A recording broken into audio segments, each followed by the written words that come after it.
Okay, so here is your topic. It is known as cell, the unit of life. कुछ लोगों ने कहा कि सर अभी प्लीज मुझे छोड़ दीजिए, मैंने सेल नाम का चैप्टर जो है 3 बार पढ़ लिया है। तो मैंने कहा ठीक है जाओ, कोई दिक्कत नहीं, अच्छी बात है। जिन लोगों ने पढ़ लिया है वो क्वेश्चन का जवाब देंगे, और जिन लोगों ने नहीं पढ़ा है वो सारे लोग मिलकर के इसे पढ़ेंगे। देखिए, जब भी कोई टर्म कहीं से भी उठाया जाता है, cell is a Latin term, Latin English का टर्म है।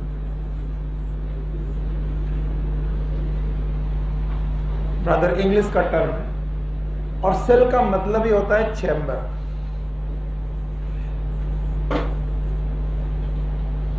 Any structure which is surrounded by walls में भी 3D चैम्बर लाइक स्ट्रक्चर हो, उसका नाम होता है सेल। तो जो सेल शब्द का यूज किया सबसे पहले किया रॉबर्ट हुक नाम के साइंटिस्ट। रॉबर्ट हुक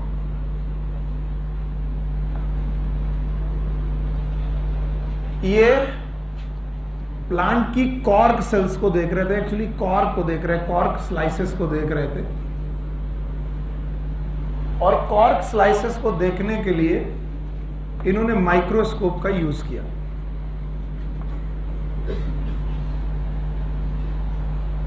तो उन्होंने माइक्रोस्कोप से देखा कॉर्क स्लाइस में कुछ चैम्बर जैसे स्ट्रक्चर बने हुए। तो इन्होंने कहा कि जो कॉर्क की स्लाइस है, it is made up of repetitive unit which look like chambers. तो इन्होंने बोला cork slice is made up of chamber, और चैम्बर को उन्होंने नाम दे दिया सेल।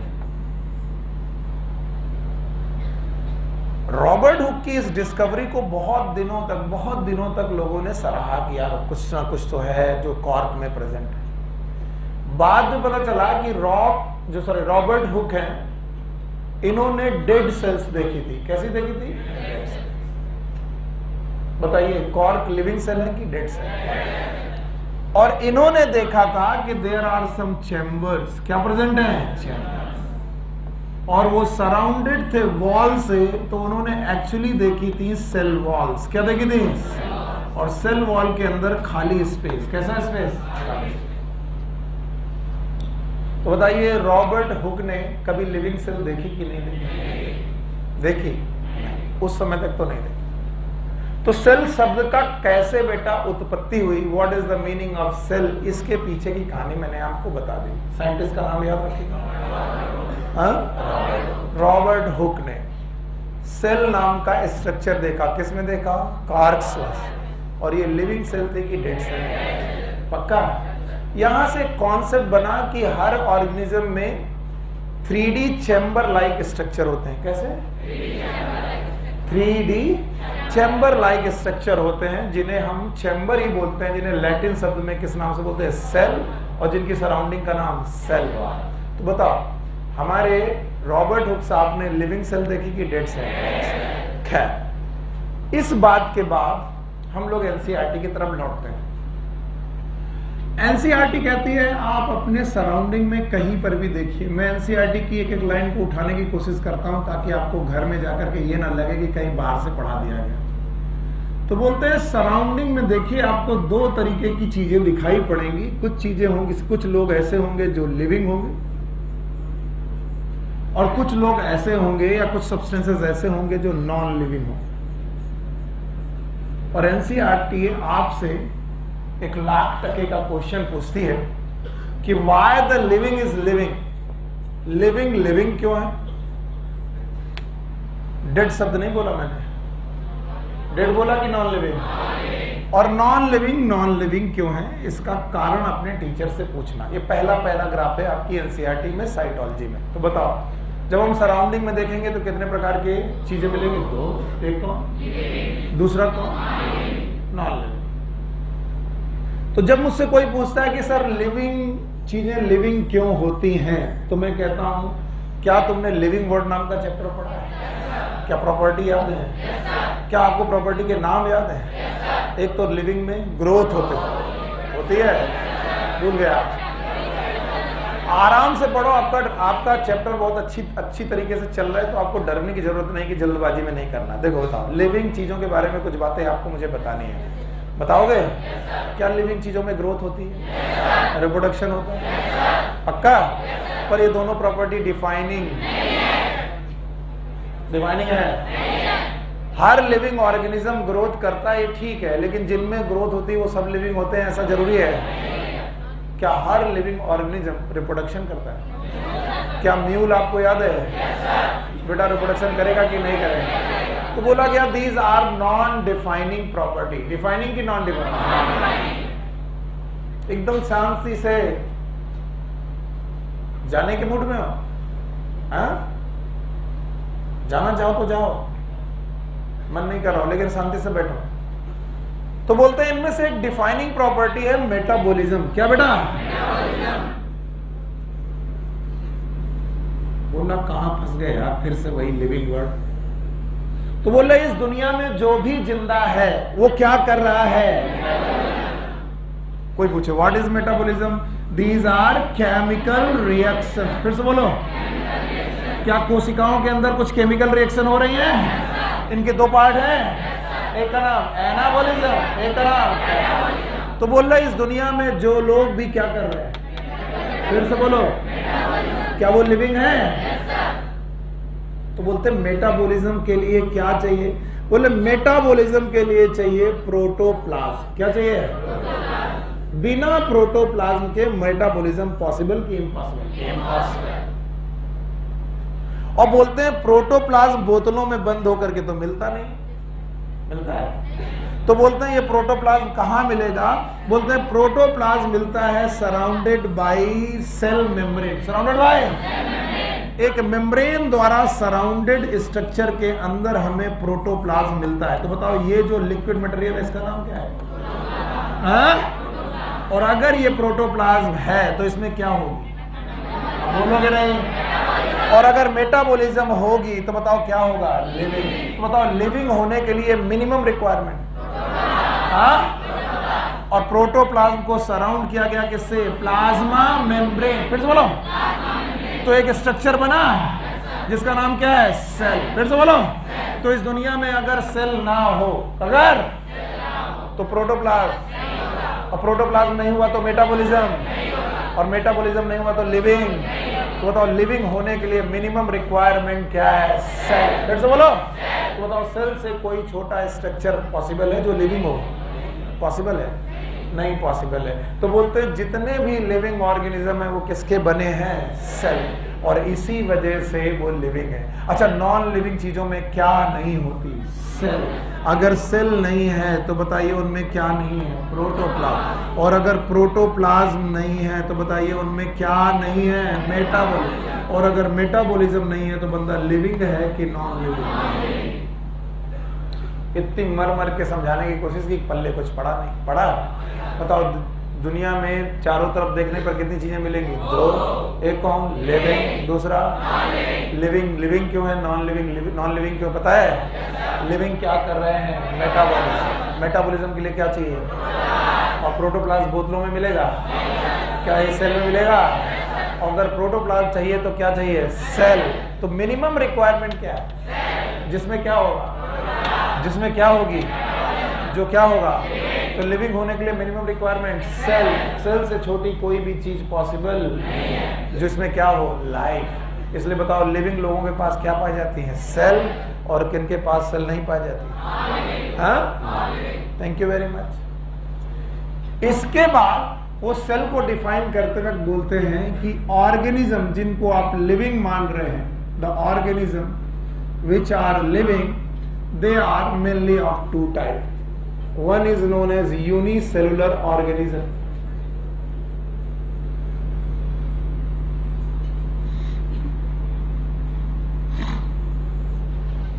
और दूसरे ऑर्गेनिज्म हैं जिन्हें हम लोग बोलते हैं मल्टी सेलुलर ऑर्गेनिज्म।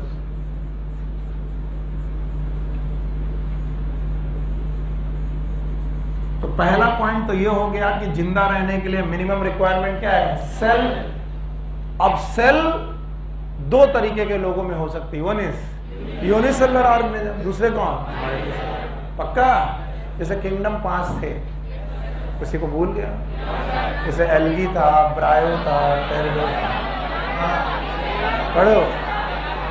हाँ भाई, कौन कौन से किंगडम 5 थे? एक था Monera, protista, fungi, plant, animal. बताओ, यूनिसेलुलर ऑर्गेनिज्म के 2 किंगडम थे, एक कौन, मोनेरा, और कौन, प्रोटिस्टा। बैठो भैया, शाबाश, आप लोग बहुत अच्छा पढ़ रहे हो, जिस लोग जो भी पढ़ा रहा है बहुत अच्छा पढ़ा रहा है। नहीं, आप अच्छा पढ़ रहे हो। बोलो कौन सा, मोनेरा। बताओ, ये एक कोशिकी की बहु कोशिकी यूनिसेलुलर है। बताओ, इनकी बॉडी में बहुत सारी सेल की एक सेल, क्या ये एक सेल रखकर भी इंडिपेंडेंट एग्जिस्टेंस रखते हैं? सर, इसका मतलब क्या है? इंडिपेंडेंट एग्जिस्टेंस का मतलब क्या है सर? हमें नहीं समझ में आता। क्या आपको अमीबा इंडिपेंडेंट लगता है? Yes sir, no sir. Bacteria independent लगते हैं? यूग्लिना इंडिपेंडेंट लगता है? बताओ, अमीबा इज यूनिसेलुलर की multicellular? Multicellular. Paramecium is unicellular. तो जितने भी यूनिसेलुलर लोग इस दुनिया में हैं, क्या वो इंडिपेंडेंट एग्जिस्टेंस करते हैं? और अगर इंडिपेंडेंट एग्जिस्टेंस कर रहे हैं तो क्या सारी बेटा वाइटल एक्टिविटीज भी खुद कर रहे हैं? They perform all vital activities, all vital activities in single cell।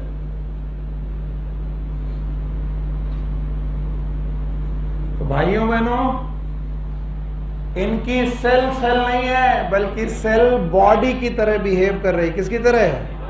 अब कुछ लोग कहेंगे बॉडी की तरह। यस, हम अपनी बॉडी से क्या क्या प्रोसेस कर सकते हैं? इनको तुम्हारा बोली, हम क्या क्या कर सकते हैं? क्या हम डाइजेशन कर सकते हैं? No sir. Respiration, excretion, reproduction, ये सारे प्रोसेस क्या केवल इनकी सेल कर रही है? तो इनकी सेल की तरह बिहेव कर रही है, बॉडी की तरह, और तभी ये इंडिपेंडेंट एग्जिस्टेंस शो करते हैं। कैसा? तो क्या इस दुनिया में अमीबा एक कोशिका होने के साथ साथ एक एनिमल भी है? सर, ये बात ना समझ में आए। अमीबा एक कोशिका होने के साथ साथ एक एनिमल भी है। क्या पैरामीशियम एक कोशिका होने के साथ साथ एक एनिमल भी है? Yes sir. यस और नो? इसका मतलब है उसका एग्जिस्टेंस कैसा है? इंडिपेंडेंट। अब बताइए, अगर मैं अमीबा से कह दूं कि तुम इंडिपेंडेंट एग्जिस्ट करो, लेकिन प्रोटोप्लाज्म के बिना, सेल के बिना, पॉसिबल की इम्पॉसिबल? इसलिए बोला जाता है cell is fundamental unit, fundamental unit of life.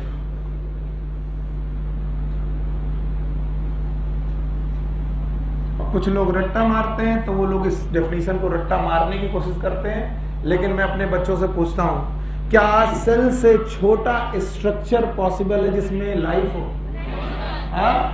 और क्या सेल से छोटा फंक्शन पॉसिबल हो? फंक्शन मतलब मेटाबॉलिज्म, फंक्शन मतलब क्या सेल से छोटा फंक्शन पॉसिबल है जिसमें लाइफ हो? नो। तो it is a structural and functional unit of life, structural and functional unit of life.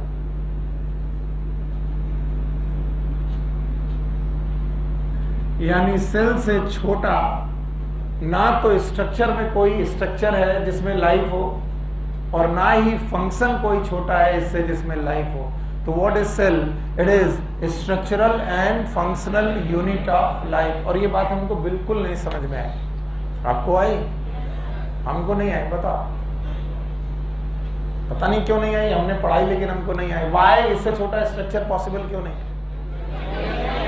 अगर सेल को तोड़ोगे तो प्रोटोप्लाज्म बचेगा कि बह जाएगा? और बह जाएगा तो मेटाबॉलिज्म, और मेटाबॉलिज्म नहीं होगी तो लाइफ। तो बताओ, सेल से छोटा स्ट्रक्चर पॉसिबल है जिसमें लाइफ हो? नो। और बताइए, क्या सेल में एक फंक्शन होता है जिसका नाम मेटाबॉलिज्म है? यस। तो बताओ सेल के अलावा मेटाबॉलिज्म कहीं और दुनिया में है कि नहीं है? नहीं। तो बताओ what is cell? It is a structural and functional unit of life. बताइए सेल से छोटा कोई भी बंदा पॉसिबल है जो जिंदा हो? नहीं है। एक वायरस जरूर है, लेकिन वो कनेक्टिंग लिंक है बिटवीन लाइफ, लिविंग एंड। अच्छा आगे चलो, दूसरे तरीके के ऑर्गेनिज्म कैसे हैं? Multi cell. हम लोग यूनिसेलर की मल्टी सेलर। क्या 3 किंगडम याद है? बोलो कौन? फंजाई। बोलो फंजाई। और कौन? प्लांट। और कौन? एनिमल। इनको हम लोगों ने डिटेल में पढ़ा है। हम लोग क्या है? फंजाई है। फंजाई के एनिमल। एक रिवीजन करोगे? बताओ प्लांट कितने प्रकार के? 5 याद है? बोलो कौन? एल्गी, ब्रायोफाइटा, एडोफाइटा, जिम्नोस्पर्म। एनिमल याद है? वो भी मल्टीसेलुलर। बताओ क्या आपको ये 11 फाइलम याद है? बोलो कोरीफेरा, सीलेंटेटा, टीमोफोरा, प्लैटीहेल्मिंथी, एस्केल्मिंथी, आर्थ्रोपोडा, मोलस्का, एकाइनोडर्मिटा, हेमिकॉर्डेटा। हम लोग कौन है? कॉर्डेटा में वर्टिब्रेटा है हम। वर्टिब्रेटा में मैमल है। मैमल में प्राइमेट है। प्राइमेट में होमो है। होमो में सैपियंस है। गजब हो यार तुम लोग, सब कुछ आता है तुम्हें? पक्का? तो बताओ जो मल्टी सेलुलर है उसके पास भी बॉडी है, और यूनिसेलुलर लोगों के पास भी बॉडी है। इनकी बॉडी में एक सेल की मैनी सेल? एक सेल। और क्या इनका इंडिपेंडेंट एग्जिस्टेंस है? और क्या ये सारे वाइटल एक्टिविटीज उस सिंगल सेल में करते हैं? वो सेल ना होती तो ये जिंदा होते। तो इसीलिए बोलते हैं what is cell? Cell is fundamental unit of life. It is structural and functional unit of life. आने दो चित्रांश साहब, आ जाओ बेटा, थोड़ा उठो आप लोग।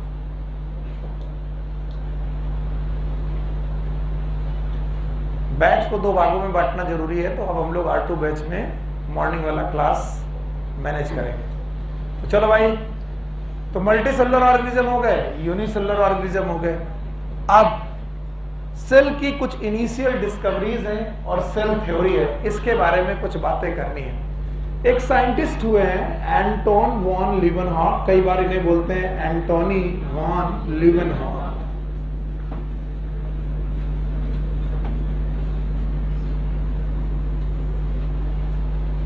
इन्होंने फर्स्ट लिविंग सेल देखी थी, first living cell.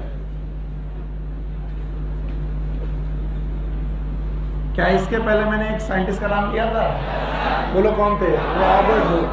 Robert Hooke याद है आपको? क्या इन्होंने पहली बार सेल शब्द और सेल डिस्कवर किया था? तो फर्स्ट सेल, लेकिन वो सेल लिविंग थी कि डेड? बातें नहीं करो बेटा। तो अगर कोई पूछे पहली बार कोशिका किसने ढूंढी, नाम बताओ। अगर कोई पूछे पहली बार लिविंग सेल किसने ढूंढी, एंटोनी वॉन। एंटोनी वॉन लीवनहॉक के पास अपना एक सिंपल माइक्रोस्कोप था, और इस सिंपल माइक्रोस्कोप की मदद से वो इधर उधर देखते रहते थे, ताकते झांकते रहते थे। इनको एक लिविंग सेल दिखाई पड़ी। इस लिविंग सेल के अंदर ही एक और साइंटिस्ट आते हैं, इनका नाम है रॉबर्ट ब्राउन। बोलो क्या नाम है? इन्होंने कहा सेल के अंदर भी एक स्ट्रक्चर है। बोलो कौन? न्यूक्लियस। हाँ, तो 3 साइंटिस्ट हो गए, इनके नाम आप याद रखिएगा। तो बताओ पहली कोशिका रॉबर्ट हुक। बोलो कौन? पहली कोशिका किसने डिस्कवर की? Robert Hooke. ओके, पहली जिंदा कोशिका एंटोनी वॉन लीवनहॉक। अच्छा बताओ, और न्यूक्लियस किसने ढूंढा? हाँ, याद रहेगा। जब ये सारी डिस्कवरीज चल रही थी, तो एक जर्मन बॉटनिस्ट और एक ब्रिटिश जूलॉजिस्ट मिल करके एक थ्योरी तैयार कर रहे थे, that is known as cell theory. फिर से बोलो, सेल थ्योरी। अच्छा, अब जो कुछ भी कर रहे हो थोड़ी देर के लिए आप रोकिएगा, सब लोग जरा रुकिएगा और ध्यान से इधर देखिए। पैराग्राफ में चीजें मिलती हैं, आप समझ नहीं पाते, याद रखना। थ्योरी बनने तक किन किन प्रोसेस से गुजरना पड़ता है, मैं वो कुछ प्रोसेस बता रहा हूं। कुछ वैज्ञानिक कुछ पर्टिकुलर स्टेटमेंट देते हैं कि ये एक बात कही गई, जैसे किसी ने कहा कि धरती घूम रही है या सूरज घूम रहा है, या किसी ने बोला कि हम लोग सूरज के चारों तरफ चक्कर लगा रहे हैं, ये एक स्टेटमेंट हुआ। तो जब भी कोई स्टेटमेंट आपके सामने दिया जाता है तो ये स्टेटमेंट सबसे पहले हाइपोथेसिस कहलाता है। क्या कहलाता है?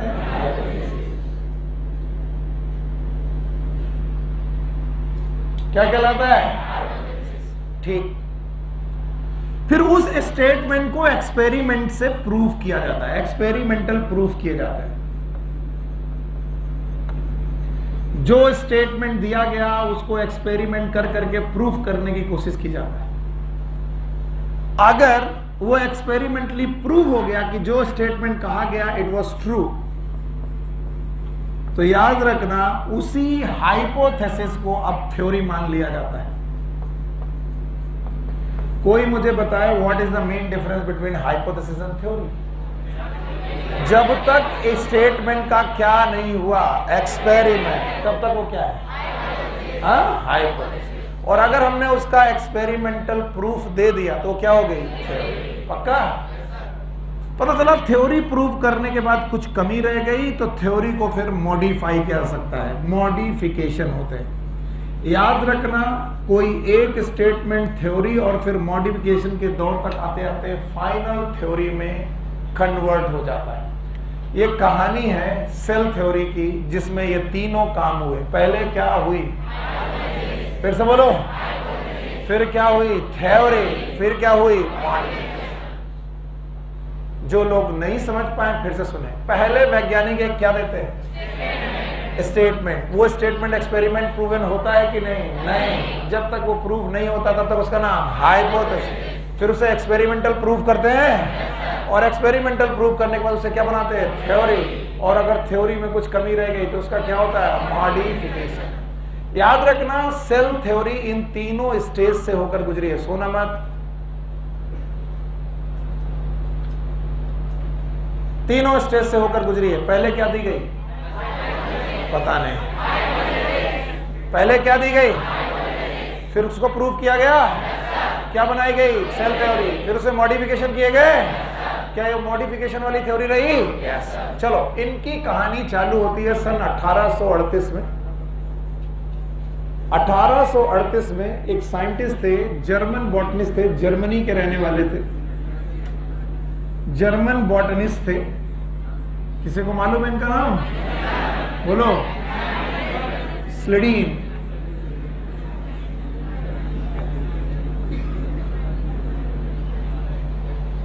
बेटा एकदम साफ। मुझे मालूम है आपको सब कुछ आता है, फिर भी बैठे हो ना यहाँ पर, मेरी इज्जत के लिए बैठे हो तो उतना ही सिखा दो मुझे नहीं आता, आप लोग मुझे सिखाओ। बताओ जर्मनी के थे, 1838 की बात है। नाम बताओ क्या है? स्लेडीन।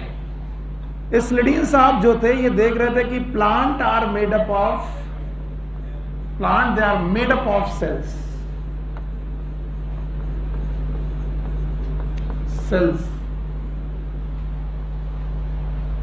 और इन्होंने देखा कि these cells are going to form tissues। Cell collect होकर के टिश्यू बना रही। बस इतना इन्होंने देखा कि दुनिया के हर एक प्लांट में सेल पाई जाती हैं और सेल आपस में जुड़कर टिश्यू बनाती हैं। ये स्लेडीन साहब ने देखा। ऑलमोस्ट सेम, एक साल का अंतर है। 1839 ये ब्रिटेन के ब्रिटिश साइंटिस्ट हैं, ब्रिटिश जूलॉजिस्ट हैं, जूलॉजिस्ट। ये अपना एक इंडिपेंडेंट एक्सपेरिमेंट कर रहे थे। याद रखना इनको नहीं मालूम था कि स्लेडीन कुछ कर रहे थे। स्लेडीन अपनी दुनिया में मस्त है जर्मनी में, ये अपनी दुनिया में मस्त है इंग्लैंड में। इन्होंने देखा कि yes animal are also made up of cells, ये भी सेल्स के बने। पर इन्होंने एक अंतर देखा कि जो एनिमल की सेल्स हैं इनकी डीलिमिटिंग मेम्ब्रेन है और वो जो डीलिमिटिंग मेम्ब्रेन है उसका नाम है प्लाज्मा मेम्ब्रेन। बोलो क्या नाम है? अब इनको क्यूरियोसिटी हुई कि एनिमल की सेल में तो प्लाज्मा मेम्ब्रेन है, चलो प्लांट की सेल को भी देख लेते हैं। अजीब आदमी है, जूलॉजी वाला बंदा था लेकिन प्लांट को भी देखा इसने। और इसने देखा कि प्लांट की कोशिकाएं भी बिल्कुल एनिमल की कोशिकाओं जैसी हैं, बस अंतर यह है कि एनिमल की कोशिकाओं में एक एक्स्ट्रा लेयर है, नाम बताओ। Cell cell. इतनी माइन्यूट बातें आपकी एनसीईआरटी लिखती है, मैं नहीं बोल रहा हूं, तुम्हें लग रहा होगा सुनील सर जबरदस्ती पढ़ा रहे, ये सब बातें एनसीईआरटी लिखती है। बताओ ये बंदा क्या बोला, ये 2 सेंटेंस बोला, कितने सेंटेंस? 2। क्या? Plant are made up of cells and cell made cell they combine to form tissue, ये स्लेडिन के कहना था। अब स्वान 1839 में आए और उन्होंने कहा कि भैया हाँ, जैसे प्लांट है वैसे एनिमल भी किसके बने हैं? सेल के बने हैं, और उनकी जो मेम्ब्रेन है, डीलिमिटिंग आखिरी लेयर है, उसका नाम प्लाज्मा मेम्ब्रेन। लेकिन इन्होंने कहा कि जैसा एनिमल है वैसे ही प्लांट भी है, और प्लांट की तरफ इन्होंने देखा कि प्लांट की जो सेल है उनमें क्या पाया जाता है? सेल। एक्चुअली इन्होंने केवल एनिमल पे काम किया था, पर इनको मालूम चल गया था कि मैं एनिमल में काम कर रहा हूं, ठीक वैसे ही जर्मनी में एक साइंटिस्ट है जो किस पे काम कर रहे हैं? प्लांट। तो इन्होंने कहा चलो एनिमल सेल के साथ साथ मैं प्लांट की सेल भी देख लूं, और अगर प्लांट की सेल देखी गई तो पता चला कि भैया प्लांट की सेल और एनिमल सेल में एक डिफरेंस है। बताओ किसके पास सेल वाल? प्लांट में सेल वाल है। तब क्या हुआ कि स्वान भाई साहब ने, स्वान ने, ध्यान सुनना, एनसीईआरटी में जहां पर भी लिखा हो अंडरलाइन करना, स्वान ने एक हाइपोथेसिस पुट की, और इस हाइपोथेसिस का नाम था सेल हाइपोथेसिस। बोलो क्या नाम था? अब बताओ स्वान ने थ्योरी दी कि हाइपोथेसिस? ये बात आप कभी ना भूलें वरना मुश्किल हो जाएगी। बताओ सबसे पहले हाइपोथेसिस किसने दी? स्लेडिन ने कि स्वान ने? स्वान। और स्वान की इस हाइपोथेसिस को स्लेडिन ने भी सुना, फिर स्लेडिन एंड स्वान दोनों ने मिलकर, स्लेडिन एंड स्वान दोनों ने मिलकर के इस हाइपोथेसिस को एक्सपेरिमेंटली प्रूफ किया, एक्सपेरिमेंट किए और प्रूफ करना चालू कर दिया। और जैसे एक्सपेरिमेंटली प्रूफ करना चालू कर दिया तो बताओ ये हाइपोथेसिस रही कि थ्योरी हो गई? It is known as cell theory. मैं बहुत खुश हो जाऊंगा कि बच्चे तुम घर में जाके एनसीईआरटी पढ़ोगे और ये दोनों लाइनें ढूंढोगे कि बताओ किसने हाइपोथेसिस दी? स्वान ने हाइपोथेसिस दी, और उसको थ्योरी किसने बनाया?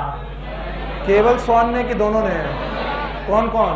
स्लेडिन एंड स्वान। और इस थ्योरी का नाम क्या रखा गया? Cell theory. बोले इन हाइपोथेसिस और इन थ्योरी में क्या मेन पॉइंट था? मेन पॉइंट 2 थे। पहला मेन पॉइंट, ध्यान सुनना, पहला main point, all living organism. पहला पॉइंट था all living organism they are made up of cell और पार्ट ऑफ सेल।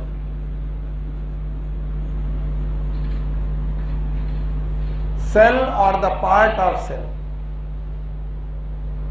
दूसरा पॉइंट था the property of the organism, property of organism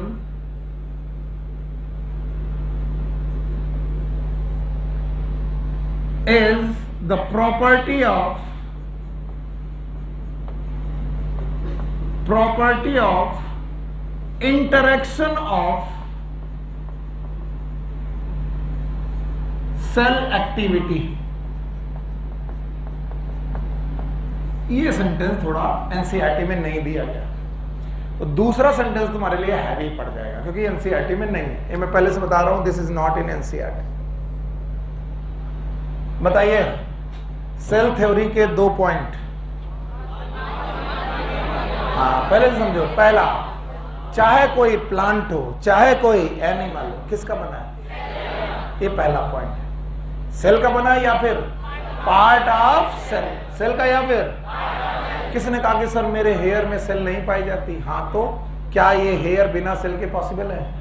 इसका मतलब नेल में सर सेल नहीं पाई जाती, तो क्या नेल बिना सेल के पॉसिबल है? नहीं, they are the part of cell, they are the part of cell. तो बताओ all living organism are made up of cell और द पार्ट ऑफ सेल। दूसरा, मेरी बॉडी में जो भी एक्टिविटीज हैं, ध्यान से सुनिए वरना दूसरी लाइन नहीं समझ में आएगी, रट्टा मारोगे। सुनील सर बोल रहे हैं, ये जो बोल रहे हैं इसमें टंग काम कर रही है, टंग काम कर रही, टिश्यू बना है, ऑर्गन बना है, और उस ऑर्गन बनाने में सेल आपस में क्या की गई है? इंटरैक्ट। क्या हुई है? और उनकी एक्टिविटी भी क्या हुई है? इंटरैक्ट। और इस इंटरेक्शन की वजह से मेरे अंदर एक प्रॉपर्टी पैदा हुई है, that I can speak, I can see, I can walk. ये बताओ, ये सारी प्रॉपर्टी मेरी खुद की है कि सेल्स की है? और एक सेल की है कि इंटरेक्शन? और इंटरेक्शन से इमर्जेंट प्रॉपर्टी आती है। मैंने कब पढ़ा दिया था? Living word. हाउएवर, ये थ्योरी इस बात को बताने में सक्षम नहीं थी कि नई सेल कैसे बनती है, how new cell originate.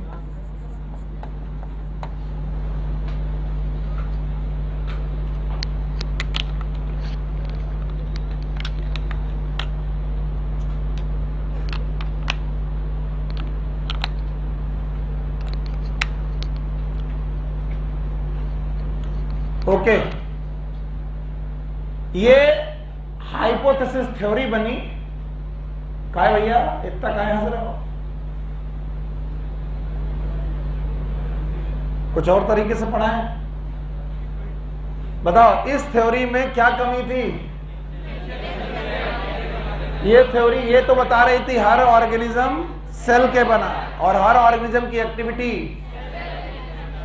Cell के इंटरेक्शंस की प्रॉपर्टी है, यस और नो।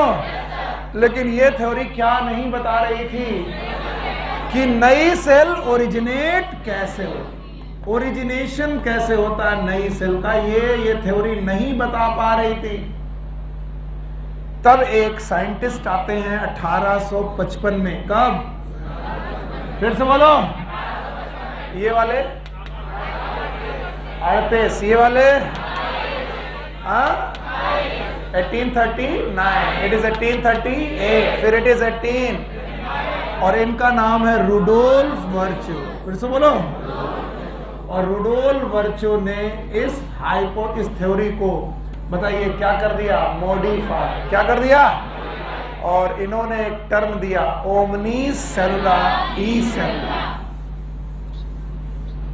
इन्होंने, रुडोल्फ वर्च्यू ने एक टर्म दिया, it is known as omni सेलुला e cellula. All new cells originate from pre-existing cell.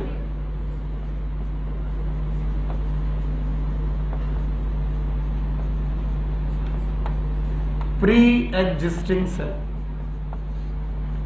और इस तरीके से ये सेल थ्योरी का तीसरा पॉइंट बना। अब बताओ, सेल थ्योरी के तीनों पॉइंट कौन कौन बता पाएगा? बता पाओगे? पहला पॉइंट, हमारी एनसीईआरटी में कितने पॉइंट दिए हैं? 2 दिए हैं। बताओ कौन वाला नहीं दिया? ये वाला दिया, all living cell are, all organism are made up of cell. और दूसरा पॉइंट क्या था? All new cell originate from pre existing. ये जो तीसरा पॉइंट है किसने बताया? रुडोल्फ। किसी को कोई मतलब नहीं, कुछ लोग सो गए, मैं देख चुका हूं। बताइए, मैंने आपसे बोला था पहले क्या होती है? हाइपोथेसिस, फिर क्या होती है? थ्योरी, फिर क्या होता है? मॉडिफिकेशन। क्या ये अकेली थ्योरी दिख रही जिसमें तीनों बातें हुई हैं? बताओ, हाइपोथेसिस किसने दी? गड़बड़ कर रहे भाई। हाइपोथेसिस किसने दी? स्वान। याद है? थ्योरी किसने दी? स्लिडीन एंड स्वान। मॉडिफिकेशन किसने किया? रुडोल्फ। देखिए यहाँ पर बहुत गिचपिच हो गया था, मैं दोबारा लिख रहा हूँ, सब लोग इधर देखो। कुछ लोग बड़ा झांक झांक के देख रहे थे, इसलिए मैंने इसको मिटाया। बताओ, मैं यहाँ एक एक करके पॉइंट लिख रहा हूँ। बताओ, हाइपोथेसिस किसने दी? स्वान ने दी। स्वान जूलॉजिस्ट था कि बॉटनिस्ट? जूलॉजिस्ट। Botanist, zoologist. अरे ये जूलॉजिस्ट था। कौन था? मैं पूरी तरीके से जान गया हूं कि तुमने मेरी बात नहीं सुनी, सच में नहीं सुनी तुमने। उन्हें लग रहा जो 1838 में आया होगा उसी ने हाइपोथेसिस दी है। नहीं, हाइपोथेसिस किसने दी? स्लिडीन ने कि स्वान ने? एक बार और पढ़ाना पड़ेगा। बेवकूफ सो जाते हैं, कहते साइटोलॉजी हमको बहुत अच्छी आती है। 1838 याद है? अभी जितनी भी डेट है मुझे एक एक करके चाहिए। बताओ सन, बताओ जर्मन है? अब आवाज चाहिए, बोलो कौन? स्लिडीन है? स्लिडीन ने ही बेटा हाइपोथेसिस नहीं दी है। हाँ चलो, थैंक यू वेरी मच। क्या स्लिडीन प्लांट पे काम कर रहे थे? 2 पॉइंट बोले थे। किसी को दोनों पॉइंट याद है? बोलो। Plant are made up of cell and cell combine to form tissue. Underline कर लो, एनसीईआरटी में जहां लिखा। किया करो ये जब मैं कहा करो, एनसीईआरटी साथ में लेकर चला करो। सन 1839 पता है? बताओ जर्मनी की Britain, the Great Britain, England, Schleiden की स्वान। अब इसमें बॉटनिस्ट कौन, जूलॉजिस्ट कौन? ऊपर वाला बॉटनिस्ट, नीचे वाला जूलॉजिस्ट। याद रहेगा? बताइए, इसने प्लांट पे पहला काम चालू किया कि एनिमल? पहले इसने एनिमल पे काम किया। तो 3 पॉइंट दिए। पहला कि animal made up of cell, फिर उसने देखा प्लांट भी मेड अप ऑफ सेल, पर दोनों की डिलिमिटिंग मेम्ब्रेन एक जैसी की अलग अलग। एक के पास प्लाज्मा मेम्ब्रेन और एक के पास प्लाज्मा मेम्ब्रेन के साथ सेल वॉल। कसम से इतना मुश्किल हो जाता है। इसके 3 point, plant animal are made up of cell, plant are also made up of cell. Difference is animal है प्लाज्मा मेम्ब्रेन, प्लांट है plasma membrane and cell wall. इन 3 बातों के बाद इसमें से एक बंदा, कौन? स्वान। फिर से बोलो। स्वान ने दी क्या? हाइपोथेसिस दी। बताओ, इस हाइपोथेसिस को किन 2 लोगों ने मिलकर के प्रूव किया? स्लिडीन और ने प्रूव किया। और इन्होंने क्या दी? थ्योरी। फिर से बोलो। सेल थ्योरी दी। और उस थ्योरी के 2 पॉइंट थे। कितने? 2। किसी को याद है? पक्का नहीं याद है। All the living organism, whether it is plant or animal, they are made up of cell or part of cell. Point number 5.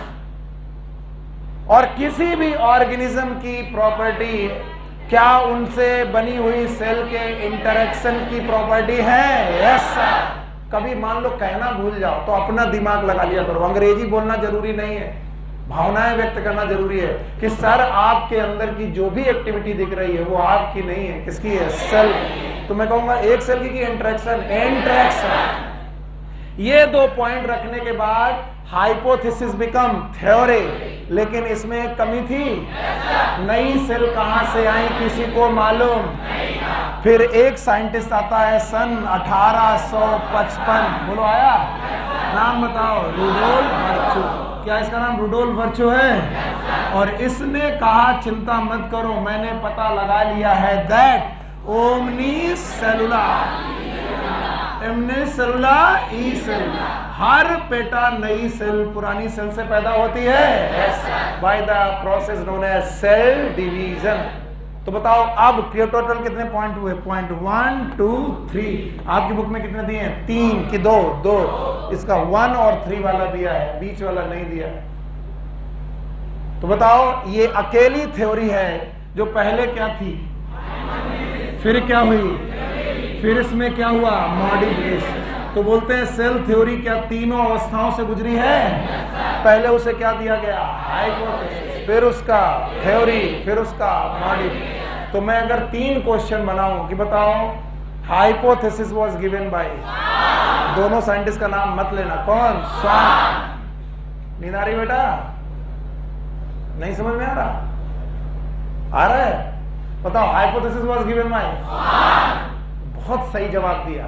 अच्छा है कि स्लिडीन और स्वान नहीं दिया। कल को पूछा गया cell hypothesis was given by Schleiden and Schwann, no, Schwann. Cell theory was given by Schleiden and Schwann, and cell theory was modified by Rudolf. और अब बोला जाए मॉडर्न सेल थ्योरी कौन सी? Now Schleiden, Schwann and Rudolf modified. तो आज अगर कोई पूछे modern cell theory was given by, बता पाओगे?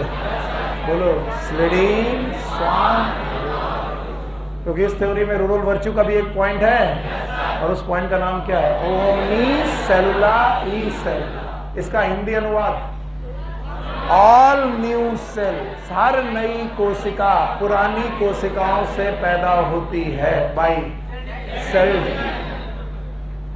This was the cell hypothesis, cell theory and modern cell theory. अब हटा दे, अभी भी कंफ्यूजन है, अभी भी कंफ्यूजन है तो आप बेवकूफ हो। नाउ अब वो आपको ओवरव्यू ऑफ अ सेल पढ़ाने की कोशिश करते हैं। ओवरव्यू ऑफ सेल, कि आप सेल को ओवरऑल कैसे देखते हैं। सबसे पहले वो आपको सैंपल कलेक्ट करने के लिए बोलते हैं कि टेक द सैंपल्स, और वो 2 सैंपल आपको कलेक्ट करने के लिए देखते हैं। पहले तो वो अनियन का पील ऑफ निकालते हैं, अनियन पील ऑफ, इसका मतलब है अनियन मेम्ब्रेन निकालते हैं। अनियन मतलब क्या होता है? सिंघाड़ा। क्या? और दूसरा वो म्यूकोसा निकालते हैं, आपके म्यूकोसा मेम्ब्रेन को निकालते हैं। म्यूकोसा कहां पर होती है? प्लांट में कि एनिमल? तो देखिए चतुराई से वो आपको 2 सेल्स के बारे में पढ़ाने की कोशिश कर रहे हैं। अनियन प्लांट है कि एनिमल? प्लांट। और म्यूकोसा की मेम्ब्रेन निकालने की कोशिश कर रहे हैं, मतलब क्या है? एनिमल। बोलते हैं जब इन दोनों ही सेल को, जब इन दोनों मेम्ब्रेन्स को आप माइक्रोस्कोप में देखोगे तो आपको अनियन, जिसमें अनियन वाली जो मेम्ब्रेन है, सॉरी अनियन वाली जो मेम्ब्रेन है उसके अंदर जो सेल मिलेंगी, उन सेल के चारों तरफ एक वॉल मिलेगी। Thank you very much. तो जो जो आपको आता जाए मुझे बताते जाइएगा। सबसे बाहर की तरफ क्या प्रेजेंट? Cell wall. ये सेल वॉल बनी होगी सेलुलोज की। कोई दिक्कत? बोलते हैं सेल वॉल के अंदर एक आपको मेम्ब्रेन मिलेगी जिसका नाम है प्लाज्मा मेम्ब्रेन। अब मैं एनसीईआरटी की एक लाइन को डायग्राम के थ्रू समझाने की कोशिश कर रहा हूं। प्लाज्मा मेम्ब्रेन बोलते हैं एनिमल सेल को अगर आपने देखना चाहा तो उसमें सेल वॉल मिलेगी कि नहीं मिलेगी? नहीं मिलेगी। केवल और केवल उनके पास एक मेम्ब्रेन मिलेगी, that is known as plasma membrane. It is known as plasma.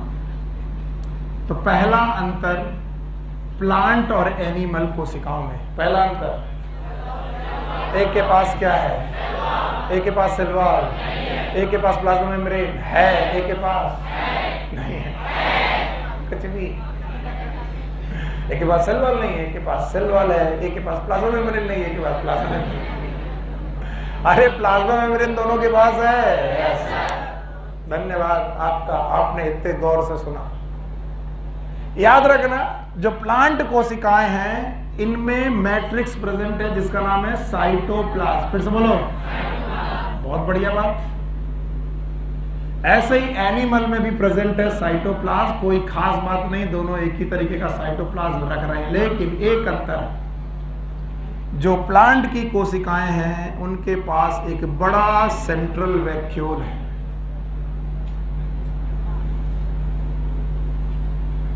और इनके पास जो बेटा साइटोप्लाज्म है उनमें वैक्यूल हैं लेकिन लार्ज की स्मॉल, स्मॉल वैक्यूल। दूसरा अंतर बताइए, किसके पास बड़े वैक्यूल? हाँ? और किसके पास छोटे वैक्यूल? हाँ? एनिमल। इसके बाद वो बोलते हैं कि जो प्लांट सेल है इसमें भी एक मेम्ब्रेनस स्ट्रक्चर है जिसका नाम है न्यूक्लियस। बोलो क्या नाम है? न्यूक्लियस नाम का स्ट्रक्चर है। और उस न्यूक्लियस नाम के स्ट्रक्चर के अंदर प्रेजेंट है डीएनए। क्या प्रेजेंट है? So it have nucleus, well form nucleus. बोलते हैं यस, एनिमल कोशिकाओं में भी भैया ये न्यूक्लियस है double membranous, they also have nucleus.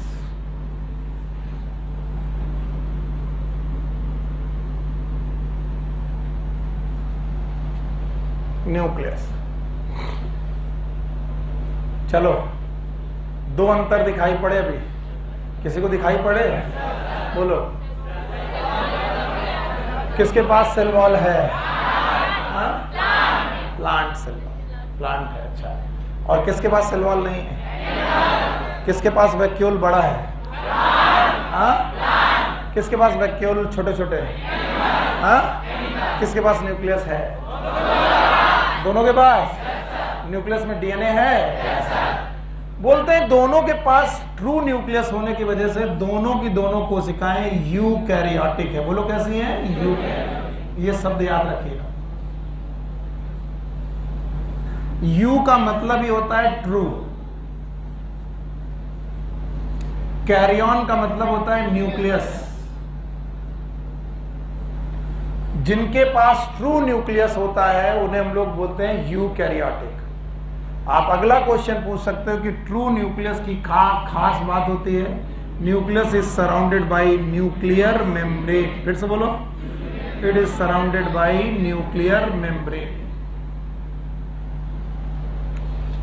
बोले इसी तरीके से एक और कोशिका होती है जो नहीं पढ़ानी चाहिए लेकिन सर पढ़ा दे रहे हैं।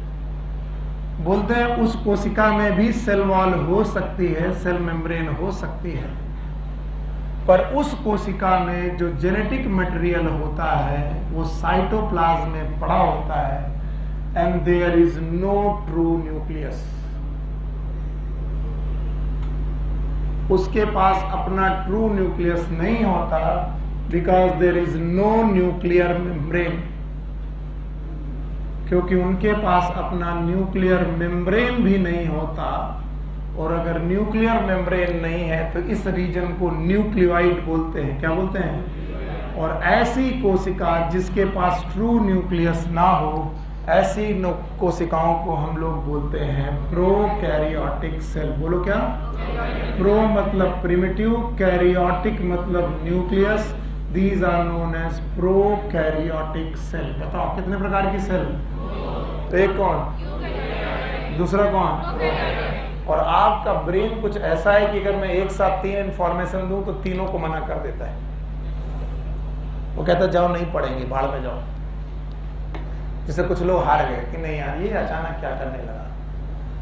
और एक भी पॉइंट एनसीईआरटी के बाहर नहीं पढ़ा रहा हूं मैं।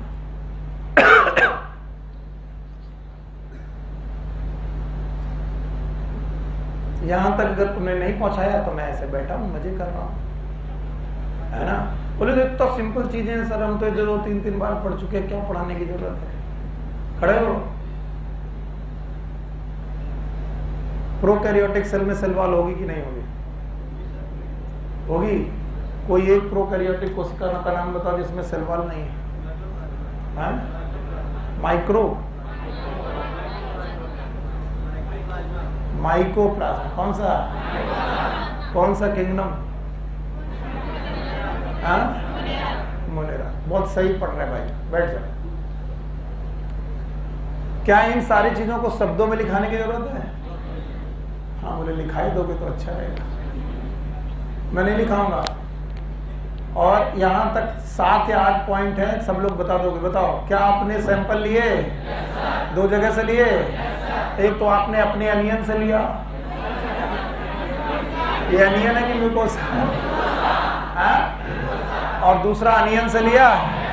और म्यूकोसा और अनियन दोनों की जो कोशिकाएं हैं एक ही जैसी की अलग अलग? एक प्लांट की है और एक एनिमल की है। म्यूकोसा वाली प्लांट की है, यस। म्यूकोसा वाली कितना दुखी है। म्यूकोसा वाली एनिमल की है और अनियन वाली, दोनों को देख रहे हैं। दोनों को जब माइक्रोस्कोप में देख रहे हो तो दिखाई पड़ रहा है। बिना देखे इधर उधर देखे बताना। बताओ क्या दोनों में सेल वॉल है? यस। Yes sir. प्लांट में सेल वॉल है? अच्छा है। और एनिमल में सेल वॉल नहीं है? तो बताओ, एक में सेल वॉल, एक में सेल वॉल। सेल वॉल है तो किसकी है? सेलुलोज। किसकी? और बेटा इनमें सेल वॉल, प्लाज्मा मेम्ब्रेन है? प्लाज्मा मेम्ब्रेन यहां पर भी है। अच्छा, दोनों तरफ प्लाज्मा मेम्ब्रेन है, दोनों तरफ सेल वॉल। ठीक है। अंदर पहुंचे साइटोप्लाज्म है, बड़ा वाला वैक्यूल है, दोनों में। किसमें? प्लांट में है, इसलिए साइटोप्लाज्म पेरीफेरी गया है, साइटोप्लाज्म पूरी जगह मजा कर रहा है। अच्छा बताओ, क्या यहाँ पर ट्रू न्यूक्लियस है? यहाँ पर भी ट्रू न्यूक्लियस। बताओ, प्रोकैरियोट की यूकैरियोट? प्रोकैरियोट। आइटम है हो, इतना पढ़ाने के बाद देखो फंस गया। प्रोकैरियोट की यूकैरियोट? यू मतलब ट्रू, कैरियोट मतलब न्यूक्लियस। जिनका न्यूक्लियस ट्रू होगा, क्या वो न्यूक्लियस में न्यूक्लियर मेम्ब्रेन रखेंगे? डीएनए अपना न्यूक्लियर मेम्ब्रेन के बाहर के अंदर क्या इनसे मिलती जुलती कोई एक और सेल है जो प्रोकैरियोट है कि यूकैरियोट? प्रो मतलब प्रिमिटिव, कैरियन मतलब न्यूक्लियर। जिनका न्यूक्लियस प्रिमिटिव है, इनकी न्यूक्लियस के चारों तरफ न्यूक्लियर मेम्ब्रेन है? नहीं है। तो बताओ, इनका डीएनए नेकेड पड़ा हुआ है? कहां पड़ा है? साइटोप्लाज्म। तो क्या ये यूकैरियोट की प्रोकैरियोट? प्रोकैरियोट। क्या ऐसे मेंबर के सारे मेंबर बेटा मोनेरा नाम के किंगडम में हैं? क्या बैक्टीरिया हो सकते हैं? इतनी कहानी अगर आपको आ गई है तो मैं इसे मिटा दूं। आ गई? No sir? Yes sir. अगर इतनी आ गई है तो मैं इसे मिटा रहा हूं। तो बताओ, दो सेल आपने मैनेज की, दोनों सेल को देखा। पहला सेल प्लांट, दूसरी सेल एनिमल। दोनों में डिफरेंस याद है? और दूसरे तरीके की प्रोकैरियोट सेल याद है? यूकैरियोट सेल याद है? और प्रोकैरियोट और यूकैरियोट सेल में भी आपने डिफरेंसेस देखे? किसमें ट्रू, हाँ, किसमें ट्रू न्यूक्लियस नहीं है? अच्छा, अब ध्यान से सुनना। जितनी भी यूकैरियोटिक कोशिकाएं हैं,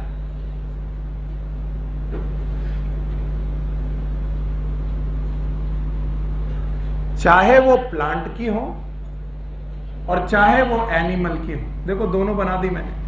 बताइए इसमें कौन सी वॉल बना दूं? हाँ, सेल। क्या ये प्लांट है? ये एनिमल है? भगवान ने इनको बहुत सुंदर न्यूक्लियस दिया और सुंदर न्यूक्लियस में इन्हें मेम्ब्रेन दे दी, यानी न्यूक्लियस के चारों तरफ कौन सी मेम्ब्रेन? तो इनका डीएनए चुपचाप छुप के रह रहा है और इनके पास भी ट्रू न्यूक्लियस दे दिया। इनके न्यूक्लियस में न्यूक्लियर मेम्ब्रेन दे दी, इनका डीएनए भी बेटा न्यूक्लियस के अंदर रह रहा। N for nucleus, N for nucleus. अब ध्यान से, बहुत नींद आती तुम लोग को किसी भी कोशिका में न्यूक्लियस एक किंग की हैसियत रखता है, राजा की हैसियत रखता है। और राजा को कपड़े मिले, कपड़े मतलब न्यूक्लियर मेम्ब्रेन। फिर से बोलो, तो न्यूक्लियर मेम्ब्रेन होना मतलब न्यूक्लियस को कपड़े मिले। इसलिए इनकी प्रजा के पास, प्रजा मतलब सेल ऑर्गेनेल, बोलो कौन? सेल ऑर्गेनेल के पास भी मेम्ब्रेन हो सकते हैं, यानी इनके सेल ऑर्गेनेल मेम्ब्रेन बाउंड होंगे। और ऐसे कुछ मेम्ब्रेन बाउंड सेल ऑर्गेनेल के नाम हैं, जैसे ईआर। बोलो क्या बेटा? What is ER? Endoplasmic reticulum. क्या दोनों जगह पर हो सकता है? दोनों जगह पर हो सकता है, चाहे वो प्लांट हो चाहे वो बेचारे परेशान है। दोनों जगह पर आपके पास माइटोकॉन्ड्रिया हो सकता है। क्या हो सकता है? माइटोकॉन्ड्रिया। दोनों जगह पर गोल्गी बॉडी हो सकती है। क्या हो सकती है? Golgi body.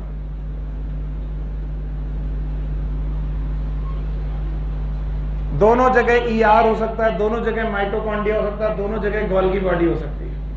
लेकिन प्लांट सेल्स एक एक्स्ट्रा ऑर्गन रखती हैं अगर वो ग्रीन है। अगर वो सारी प्लांट सेल की ग्रीन, और इस एक्स्ट्रा स्ट्रक्चर का नाम है क्लोरोप्लास्ट। फिर से बोलो, भगवान बच्चों की रक्षा करना आ जाए। बताओ प्लांट में क्या पाया जाएगा? हाँ, क्लोरोप्लास्ट। और क्या इस क्लोरोप्लास्ट में क्लोरोफिल होगा? ठीक इसी तरीके से एनिमल कोशिकाएं भी एक एक्स्ट्रा स्ट्रक्चर रखती हैं जिसका नाम है सेंट्रोसोम। फिर से बोलो, बताओ सेंट्रोसोम प्लांट में कि एनिमल में?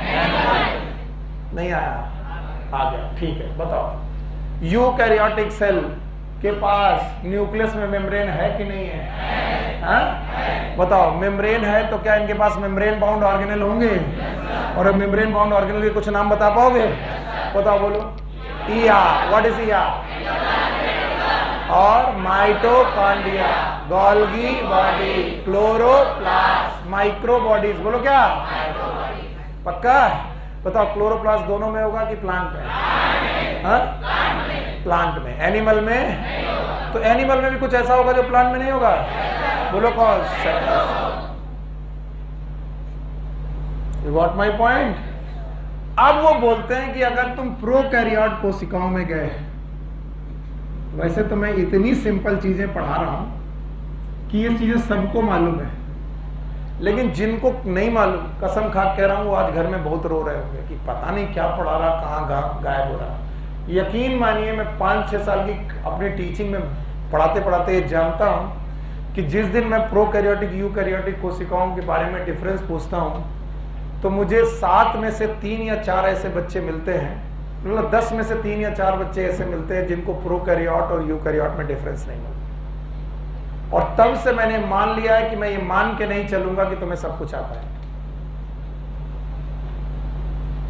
और इस वजह से बार बार रिपीटिटिव होता हूं, मैं बार बार समझाने की कोशिश करता हूं। तो जिनको ये सब टॉपिक आते हैं वो कहते हैं क्या चट रहे हैं यार, लेकिन तुम कभी अपने बगल वाले किसी एक बच्चे से पूछना जिसको प्रोकैरियोट और यूकैरियोट में डिफरेंस नहीं है, वो इतना दुखी मिलेगा कि सर अचानक कहां से कहां उछल रहे, समझ में नहीं आ रहा। बताओ ये दोनों कोशिकाएं प्रो की यू? प्रो।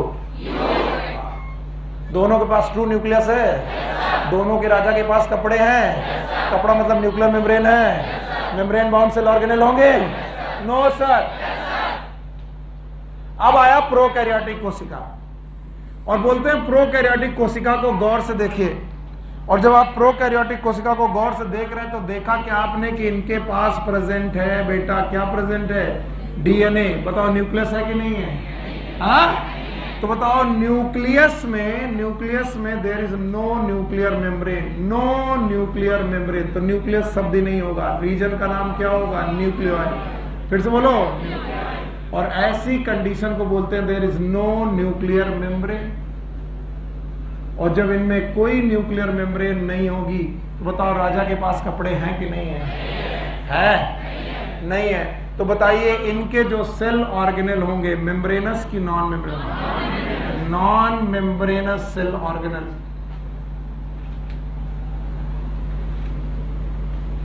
अब कुछ लोग मेरी मदद करें, अगर नॉन मेम्ब्रेनस सेल ऑर्गेनेल है इसका मतलब मेम्ब्रेनस सेल ऑर्गेनेल प्रेजेंट की एब्सेंट?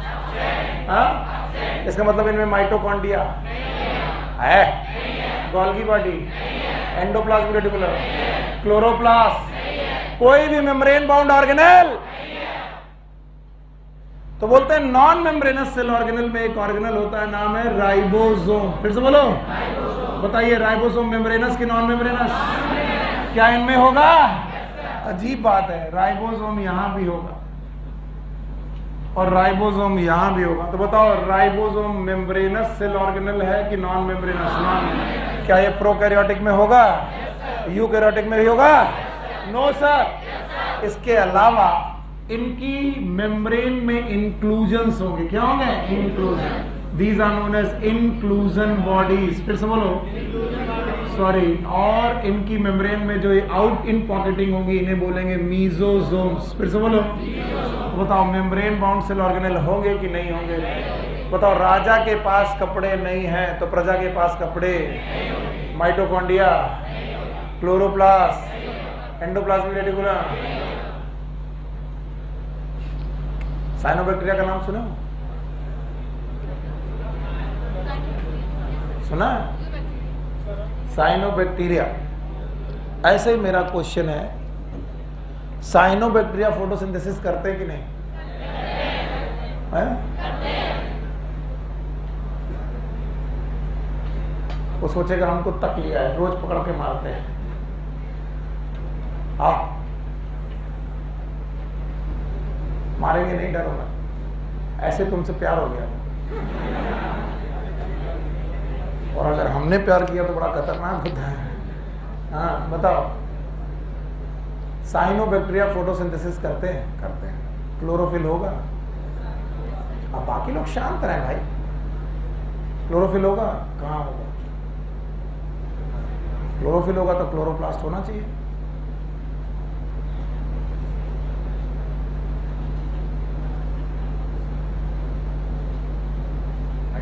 हाँ, साइटोप्लाज्म में होगा। क्यों? क्लोरोप्लास्ट में क्यों नहीं? शाबाश। साइनोबैक्टीरिया प्रोटिस्टा है कि मोनेरा? हाँ, मोनेरा है।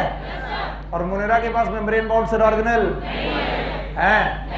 अगर मेम्ब्रेन बाउंड सेल ऑर्गेनेल नहीं है तो क्लोरोप्लास्ट होगा, पर क्लोरोफिल तो बताओ, कहीं ना कहीं तो क्लोरोफिल होगी। वो बोला दिमाग सही लगा रहा है, कह रहा कि सर क्लोरोप्लास्ट तो नहीं होगा लेकिन क्लोरोफिल होगी। कहाँ होगी वो मैं अभी जब प्रोकैरियोटिक कोशिकाएं डिटेल में पढ़ाऊंगा तो दोबारा पढ़ाऊंगा। जाओ, खुश रहो, पढ़ाई अच्छे से किया करो। तो बताओ, क्या प्रोकैरियोटिक कोशिकाओं में मेम्ब्रेन बाउंड सेल ऑर्गेनेल? अरे यार, थक गए तुम लोग, थक गए। बताओ, प्रोकैरियोटिक सेल में न्यूक्लियस के चारों तरफ न्यूक्लियर मेम्ब्रेन होगा? पक्का? होगा कि नहीं होगा? नहीं होगा। अब बताओ, अगर बेटा चारों तरफ बेटा प्रोकैरियोटिक कोशिकाओं में न्यूक्लियर मेम्ब्रेन नहीं हो तो मेम्ब्रेन बाउंड सेल ऑर्गेनेल होंगे कि नहीं होंगे? नहीं होंगे, नहीं होंगे। और मैं यही चीजें तुमको उतनी देर से समझा रहा हूं। अगर बोर्ड में कुछ ना रहे तो ज्यादा अच्छी तरीके से पढ़ा दोगे। ओवरव्यू ऑफ सेल में मैंने दो चीजें कंपेयर की हैं, एक प्लांट सेल और प्रोकैरियोटिक और यूकैरियोट। क्या तुम प्लांट और एनिमल में 5 अंतर पढ़ा पाओगे? प्रोकैरियोट और यूकैरियोट में अंतर पढ़ा पाओगे? चलो प्लांट और एनिमल के 5 अंतर बता दो, मैं समझ जाऊंगा। आ गया? आएगा? पहले प्लांट और एनिमल में बताओगे? बोलो। प्लांट में सेल वॉल, यहाँ सेल वॉल, इनका वैक्यूल, हाँ इनका वैक्यूल, शाबाश। इनमें क्लोरोप्लास्ट नहीं है, इनमें क्लोरोप्लास्ट, इनमें सेंट्रोसोम, इनमें सेंट्रोसोम। पक्का? समझ में आया? बताओ, दोनों का न्यूक्लियस वेल डिफाइन है, चाहे प्लांट हो चाहे एनिमल, दोनों के न्यूक्लियस में न्यूक्लियर मेम्ब्रेन है, डीएनए है। अब प्रोकैरियोट और यूकैरियोट बता पाओगे? बताओ, प्रोकैरियोट और यूकैरियोट में किसका न्यूक्लियस वेल फॉर्म? किनका बेटा नॉट वेल फॉर्म? किनके न्यूक्लियस के चारों तरफ न्यूक्लियर मेम्ब्रेन? किन में नहीं है? किनका डीएनए साइटोप्लाज्म में पड़ा? किनका डीएनए कवर्ड है? किनके पास मेम्ब्रेन बाउंड सेल ऑर्गेनेल है? राजा के पास कपड़े तो लो, प्रजा के पास भी कपड़े। किनके पास बेटा मेम्ब्रेन बाउंड सेल ऑर्गेनेल है? किन में mitochondria, Golgi body, endoplasmic reticulum है? किन में ये सब नहीं है? किसमें? प्रोकैरियोट। पक्का? बताओ, एक सेल ऑर्गेनेल जो हर जगह है, राइबोसोम, प्रोकैरियोट में है, यूकैरियोट प्लांट में है, यूकैरियोट एनिमल में है। इतनी छोटी छोटी बातें बतानी थी, बता पाएंगे? चलिए, प्रोकैरियोट की 2 बातें और सीख लो, इसके बाद मैं बता देता हूं, हटा दे रहा हूं। कहते हैं प्रोकैरियोट का अपना एक क्रोमोसोमल डीएनए होता है। कैसा डीएनए? ये न्यूक्लियस है कि डीएनए? डीएनए। ये न्यूक्लियस नहीं बनाया मैंने, ये डीएनए बनाया। It is known as chromosomal DNA.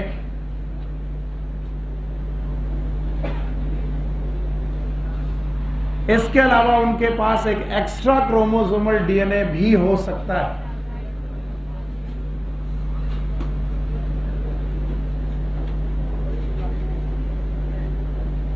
और इस एक्स्ट्रा क्रोमोसोमल डीएनए का नाम क्या रखा गया? प्लाज्मिड। प्लाज्मिड। तो प्रोकैरियोट और यूकैरियोट में एक और डिफरेंस बताओ, प्लाज्मिड किसके पास और किसके पास नहीं है? बताओ, इंक्लूजन बॉडी किसके पास? प्रोकैरियोट। किसके पास नहीं है? किनके पास मीजोसोम? प्रोकैरियोट। किनके पास नहीं है? यूकैरियोट। अब भी कुछ लोग होंगे जिनको बिल्कुल समझ में नहीं आया होगा। कितने लोग हैं? झूठ बोलते हो। घर में जाके एनसीईआरटी पढ़ते हो? कुछ लोग कहते हैं पढ़ने का वक्त ही कहाँ मिलता है, यही बैठा ले रहते हो। यस सर, वो हमें नहीं मालूम, वो आपको करना पड़ेगा। अगर समय हमारे लिए कम है, आपके पास भी कम है, उसी कम समय में आप अपना कुछ और समय कम करिए, सोने में, घूमने में, उसे यहाँ पर लगाइए। चलो, अब आपके सामने ओवरव्यू ऑफ सेल में से there are some sizes of the cell. Cell की साइजेस के बारे में कुछ बातें आपकी बुक में लिखी हैं। इन साइजेस को सब लोग लर्न करेंगे और फिर मुझे बताएंगे कि आपको आया कि नहीं आया। ठीक है, याद रखना। सबसे पहली बात, इन्होंने स्मॉलेस्ट सेल का साइज बताया है। किसी को याद है? बोलो, स्मॉलेस्ट सेल जो है वो कौन सी है? माइकोप्लाज्मा। और माइकोप्लाज्मा का ही एक बहन है, नाम बताओ, PPLO. What is PPLO? Pleuropneumonia like organism. पक्का? इन्होंने माइकोप्लाज्मा को स्मॉलेस्ट मानते हुए उसकी साइज बताई है 0.03 micron. What is 0.03 micron? Sorry, it is 0.3 micron. सही है? What is 0.3? 0.3 into 10⁻⁻6 metre. लेकिन इनसे गलती हो गई। जब इन्होंने पीपीएलओ का डायग्राम बनाया तो उसमें उसका साइज कितना दे दिया? 0.1 माइक्रोन। प्लीज इसे मेंड कर लीजिए। एनसीईआरटी कम, चाहे एक बार अगर इसे स्मॉलेस्ट बोल चुकी तो इसको भी स्मॉलेस्ट ही होना चाहिए। तो ये 0.1 होना चाहिए था कि 0.3। कुछ लोग बोलते हैं कि sir PPLO is the smallest, mycoplasma smallest नहीं है। आप इस चक्कर में मत पड़िए। एनसीईआरटी ने लिख दिया 0.3 micron is the smallest, then it is the smallest. हाँ, तो हमको बताओ क्या बतिया रहे हो? हाँ? पानी। तो बताओ, अगर एनसीईआरटी ने लिखा कि सबसे स्मॉलेस्ट सेल कौन सी? माइकोप्लाज्मा, तो स्मॉलेस्ट सेल कौन सी होगी? माइको। अब उन्होंने पीपीएलओ का साइज कितना दिया? 0.1। तो 0.1 आपको हटाना पड़ेगा, क्योंकि ज्यादातर नोट्स, चाहे वो आकाश के हों चाहे एलन के, उन्होंने उस डायग्राम को मेंड कर दिया। 0.1 की जगह क्या रखा? 0.3। ओके, नाउ बैक्टीरिया की साइज दिया है कितना?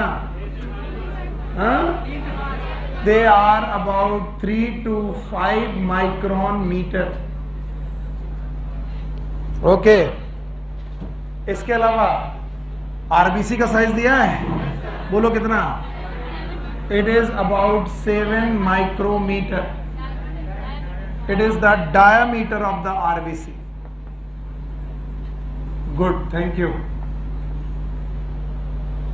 7 माइक्रोन ये डायामीटर है। ओके, कोई और साइज दिया? हाँ, यस। डायग्राम में वायरस का साइज दिया है। बताओ, वायरस बैक्टीरिया से लार्जर कि स्मॉलर? माइकोप्लाज्मा से स्मॉलर। कितना दिया है? 0.02 माइक्रोन। तो वायरस इज अ लिविंग और non living? It is a connecting link between living and non living. सारे साइज लर्न होने चाहिए। तो smallest cell it is the mycoplasma, it is about 0.3 micron. PPLO को भी आपको 0.3 लिखना पड़ेगा, लेकिन डायग्राम में देखोगे 0.3 लिखा है कि 0.1? 0.1। इसके अलावा बैक्टीरिया कितना? 3 से 5 लिख लो भाई। इसके बाद आरबीसी कितना? 7। याद रखना, largest cell ostrich egg. It is ostrich egg. Size नहीं दिया, बस नाम याद रखना कि largest cell is ostrich egg. शुतुरमुर्ग का अंडा दुनिया की सबसे बड़ी लार्जेस्ट कोशिका है। And now the longest cell, nerve cell. Nerve cell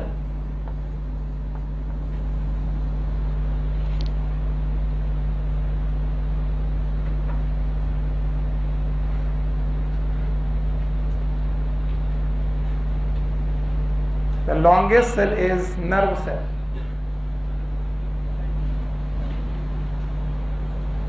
कोई दिक्कत? 1 से 3 थ्योरी पढ़ी? थ्योरी में कितना लिखा? 3 से 5। अब हम क्या करें यार, एनसीईआरटी 2 जगह गलत लिख देगी तो क्या क्या सुधारें बताओ। हमारी इतनी क्षमता तो है नहीं कि टिपिकल बैक्टीरिया और बैक्टीरिया में डिफरेंस बताएं। नोट करो, रेंज है वो 1 से 3, 3 से 5 और कुछ नहीं। वो कह रहा सर आप ये भी लिखवा दो कि टिपिकल बैक्टीरिया कितना होगा। ले लिख लो, छक लो, बताओ टिपिकल बैक्टीरिया 1 से 2, 1 से 2 माइक्रोमीटर।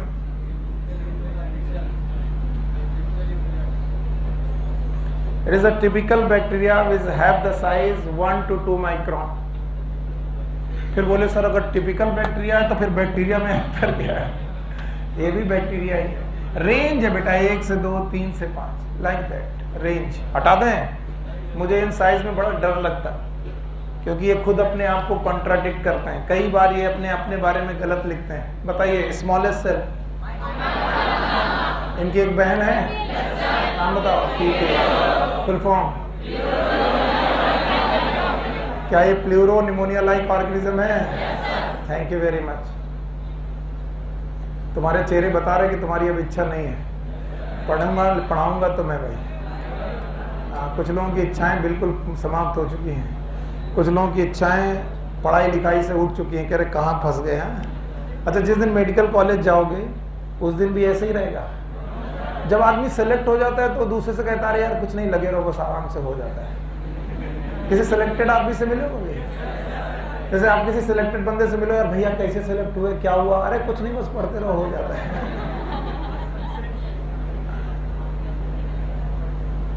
और जिनका नहीं हो रहा उनसे पूछो। जिंदगी तबाह कर ली हम लोगों ने।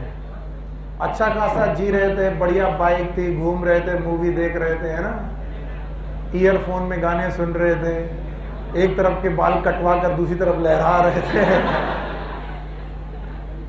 अचानक किसी ने बोल दिया, कान में फूंक दिया, श्राप दे दिया कि जाओ तुमको सीपीएमटी की या फिर पीएमटी की तैयारी करनी चाहिए। और पता नहीं कौन सी घड़ी थी कि हमने मान लिया कि हाँ हम डॉक्टर बनेंगे। और जैसे ही हमने माना कि हम डॉक्टर बनेंगे, उस दिन से लेकर आज तक जिंदगी क्या कर ली? तबाह कर ली। अच्छा, कुछ लोग इस गलत फहमी में है कि उनका सिलेक्शन हो जाएगा तो जिंदगी अच्छी हो जाएगी। अच्छा, कितने लोगों को लगता है कि सिलेक्शन के बाद जिंदगी अच्छी हो जाएगी? भगवान करे तुम्हारा, तुम सबका सिलेक्शन हो, फिर तुम्हें पता चले कि जो तुम सोच रहे हो वो गलत है। तुम्हें खुद पता चले। अच्छा, कुछ दिन तो बड़ा अच्छा लगता है, लोग आपको बड़ी इज्जत की निगाह से देखते हैं, भाई तुम्हारा सिलेक्शन हो गया? हाँ हो गया। घर वाले अचानक जो कभी पूछते नहीं थे वो तुम्हारे लिए अलग से मिठाइयाँ मंगवाते हैं। बुआ जी जो कभी बात नहीं करती थी, बोले बेटा बच्चा घर घूम जाओ आगे। वो मामा जो हमेशा टेढ़े मुंह बना के रहते थे वो बोलते थे अरे बच्चा हमारा कुछ करेगा, हमें पहले से मालूम था।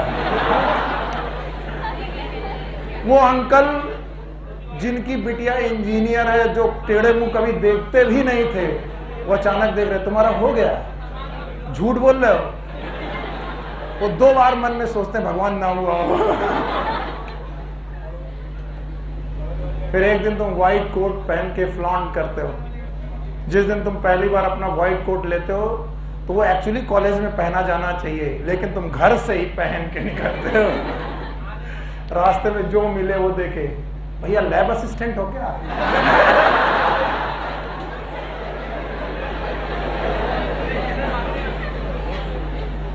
जब 2 दिन आपको लैब असिस्टेंट रखा जाएगा तो फिर आप कहते हो नहीं, एप्रिन हटाओ और कंधे में डालो। और जो कंधे में डाल के चलते हैं वही कौन होते हैं? डॉक्टर। और अगर इससे भी कोई ना माने तो कंधे के साथ साथ स्टेथोस्कोप भी। आप बताओ। फिर बगल वाली आंटी का अचानक हड्डी टूट जाती है, वो एक्सरे कराती हैं और तुमको डॉक्टर समझ चुकी हैं, और तुम्हें अभी मेडिकल कॉलेज गए हुए मुश्किल से 10 दिन हुआ। और वो सोचती है कि तुम मेडिकल कॉलेज जाते ही डॉक्टर बन चुके हो, और तुम इन 10 दिनों में केवल रैगिंग से बचने का जुगाड़ ढूंढ रहे थे। और वो आंटी कहती, बेटा इधर आओ, देखो मेरा एक्सरे। तुम बिना देखे एक्सरे उठाते,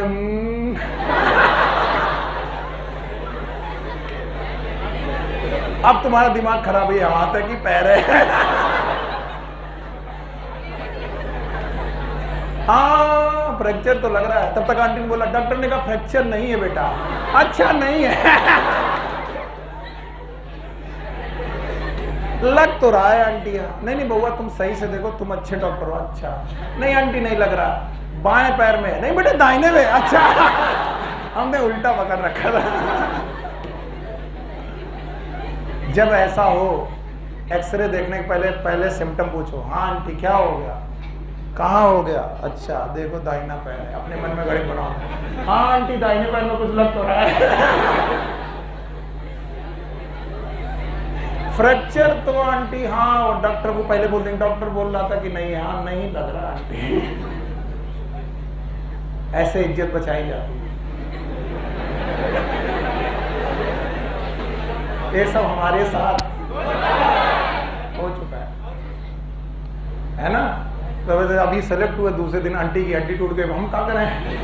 अब इज्जत का सवाल है। कैसे डॉक्टर हो, तुम्हें कुछ नहीं आता? अरे 10 दिन में रैगिंग बचने का जुगाड़ ढूंढ रहे तुम्हारा डॉक्टर बनने का जुगाड़। तो ये सब चीजें हैं। लेकिन बेटा अभी भी दुनिया में सबसे नोबल जॉब, सबसे अच्छा आदर्श जॉब इस दुनिया का कौन है? अगर आप अपना काम बड़ी अच्छी तरीके से करते हैं तो आपसे बेहतर इस दुनिया में कोई नहीं। जो सेटिस्फेक्शन आप किसी मरीज को ठीक करके पाएंगे वो बड़ी बिल्डिंग बना के नहीं होगा। तो मालूम चलेगा कि तुम्हारी जहाँ पोस्टिंग है वहाँ पर 3 दिन का बच्चा, 4 दिन का बच्चा जिंदगी में मौत से लड़ रहा है, और तुमने 2-3 दिन 4 दिन लगातार मेहनत करके रातों में जाग करके उसे बचा लिया, और जब वो अपनी माँ की लैप में वापस लौटता है और माँ उसे दुलार करती, तुम्हें लगता है यस कुछ तो किया यार। अगर ये सेटिस्फेक्शन चाहिए तो चाहे जितने बोर हो जाओ सेल में, हिम्मत बनाए रखनी है। पक्का? और जब भी बोर होने लगा करो तो याद रखा करो, गिटार सीखते वक्त शुरुआत में जब वो बजता है तो बहुत सुर में कि बिल्कुल बेसुरा। बताओ वो बजाना अच्छा लगेगा कि खराब? खराब। पर जब आप सीख जाओगे तो उसकी धुन अच्छी होती है। तो बताओ अभी पहले दिन से गाना बजा सकते हैं क्या? नहीं। तो अभी जिनको भी खराब लग रहा कि सर अब बहुत रहने दीजिए, वो एक बार हिम्मत और बांधे और अंदर अंदर बोले कि हमारा सिलेक्शन नहीं तो किसी का सिलेक्शन। 720 में से 720 लाने वालों हम भी इसी कतार में हैं। यस और नो? No sir. अगली बार अगर आपको MBBS चाहिए तो जो लोग अपना कट ऑफ 600 मान रहे हैं वो थोड़ा अपना बार ऊपर उठाएं। अब की बार 600 वालों को MBBS मिला कि नहीं? हे भगवान, इसका मतलब है आपको 650 ले जाना पड़ेगा। कितना? 650। और 650 का मतलब है आपको बायोलॉजी में 360 में से लगभग 340 अटेंड करने पड़ेंगे। और इतना अटेंड करने के लिए इन बोरिंग क्लासेस को झेलना पड़ेगा जो आपकी जिंदगी हेल कर रही हैं। जैसे हमें मालूम चला ओवरव्यू ऑफ सेल में सेल के साइजेस याद हैं? मैंने बुला दिए, तुम्हें याद है? बताओ दुनिया की स्मॉलेस्ट सेल क्या ये 0.3 माइक्रोन है? अब देखो एनर्जी कितनी आ गई। बस अब बताओ क्या लार्जेस्ट सेल याद है? बोलो कौन? लॉन्गेस्ट सेल याद है? बोलो कौन? पक्का? बताओ टिपिकल बैक्टीरिया 3 से 5 हो सकता है। हाँ 1 से 2। क्या बैक्टीरिया 3 से 5 है? हाँ बस। अच्छा बताओ क्या हमारे पास RBC का डायमीटर है? कितना? हाँ 7 याद है? और इसके अलावा कोई और साइज है आपके पास? वायरस बोलो कौन? हाँ तो टेक्निकली हमारे पास 2 ही प्रकार की कोशिकाएं हैं जिनको डिटेल में पढ़ना है। एक का नाम है प्रोकैरियोटिक, तो सर अभी थोड़ा थोड़ा पढ़ाया है, अब इसको डिटेल में पढ़ना। Prokaryotic cell. और दूसरे तरीके की कोशिकाएं हैं जिन्हें हम बोलते हैं यूकैरियोटिक सेल। थोड़ा बहुत आइडिया तो हमें लग ही चुका है, जैसे कम से कम 5 से 7 पॉइंट तो अभी बोल सकते हैं। इनके पास ट्रू न्यूक्लियस, इनके पास ट्रू न्यूक्लियस पक्का, इनके पास मेम्ब्रेन बाउंड सेल ऑर्गेनेल, इनके पास पक्का, इनके पास इंक्लूजन बॉडी है, इनके पास मीजोसोम, इनके पास प्लाज्मिड नहीं है, प्लाज्मिड जानते हो, क्रोमोसोमल के एक्स्ट्रा इनके पास नहीं है। आगे बढ़े तो बताओ हमें कौन सी कोशिका डिटेल में पढ़नी चाहिए? प्रोकैरियोटिक। जरा अपनी एनसीईआरटी को ध्यान से देखो, आपके पास जो नया टॉपिक आने वाला है, it is known as prokaryotic cell in detail. चाहे कितने बताओ, what is pro? Primitive. What is karyotic? Karyotic किस शब्द से लिया गया? कैरियन। कैरियन का मतलब nucleus. These are the cells with primitive nucleus. Cells with primitive nucleus. यही इनका शुरुआती परिचय है।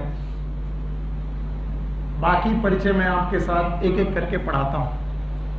ये वो सेल हैं जिनके पास प्रिमिटिव न्यूक्लियस पाया जाता है। ये सारी की सारी सेल किंगडम मोनेरा को बिलोंग करती हैं। कौन सा किंगडम? मोनेरा। और इस किंगडम मोनेरा में आपको कौन कौन बंदा मिल सकता है? बैक्टीरिया मिल सकता है, आपको साइनोबैक्टीरिया मिल सकता है, that is also known as blue green, that is also known as cyanobacteria.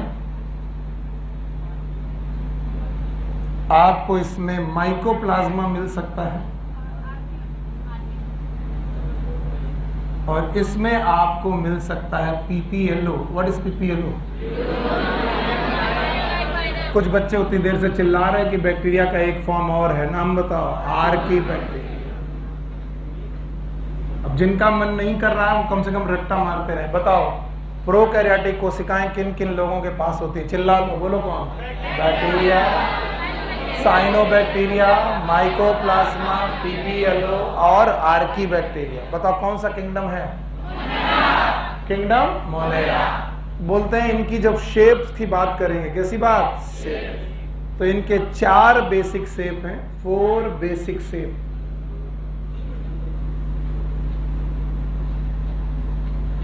क्या इन 4 बेसिक शेप को हम लोगों ने पहले पढ़ा है?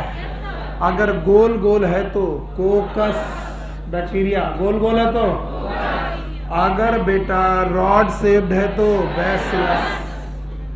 पढ़ चुके हैं फिर भी जवाब नहीं आ रहा। अगर बैक्टीरिया रॉड शेप्ड है, स्फीयर है तो कोकस, और अगर कॉमा शेप है विब्रियो, और अगर स्पाइरल है तो spirillum.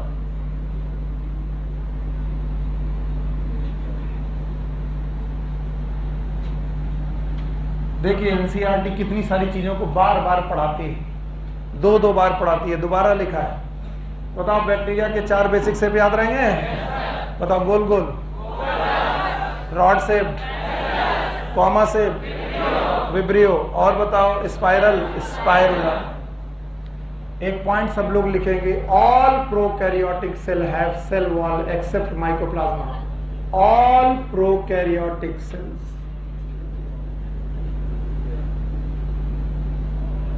have cell wall except mycoplasma.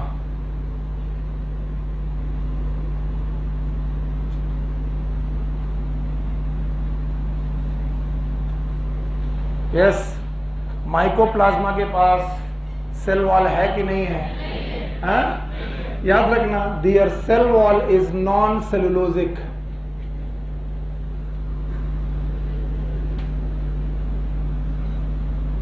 इतना सारा लिखना है क्या इसमें?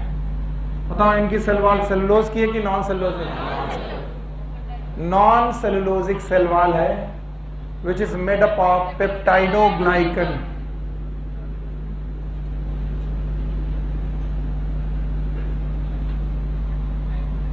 It is made up of peptidoglycan. कुछ और? पेप्टाइडोग्लाइकन याद रखना, peptidoglycan itself made up of 3 thing. One is known as NAG, another one is NAM, and third one is DAP. Peptidoglycan को बनाने के लिए 3 chemical NAG, NAM, DAP. What is NAG? It is N-acetyl glucosamine.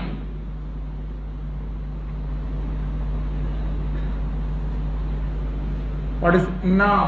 N-acetyl muramic acid.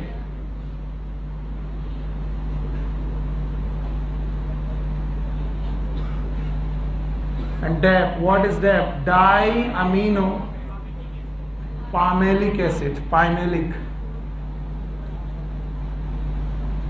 acid.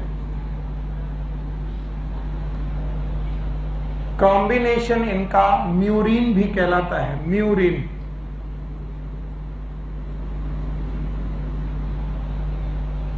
तो जो bacteria की cell wall है वो cellulose की बनी है कि नॉन सेलुलोज है?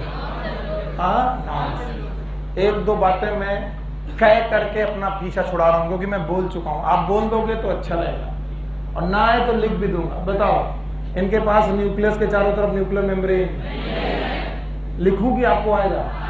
आएगा। बताइए, मेम्ब्रेन बाउंड सेल ऑर्गेनेल, मैं लिखूं? लिखा चुका हूं मैं। Membrane bound cell organelle, mitochondria, Golgi body, endoplasmic reticulum, नहीं है। राइबोसोम है? सब दोबारा अब लिखवा रही एनसीईआरटी, तो मैं क्या करूं? बार बार मत लिखो। अच्छा बताओ, इंक्लूजन बॉडी है, मीजोसोम है, इनके पास क्रोमोसोमल डीएनए है? भूल गए, क्रोमोसोमल डीएनए है। बताओ, सर्कुलर है? और बताओ, डबल स्टैंडर्ड की सिंगल? डबल, सिंगल की डबल? डबल स्टैंडर्ड है? क्या ऐसा डीएनए क्रोमोसोमल डीएनए कहलाएगा? क्या इनके पास एक एक्स्ट्रा क्रोमोसोमल डीएनए भी है?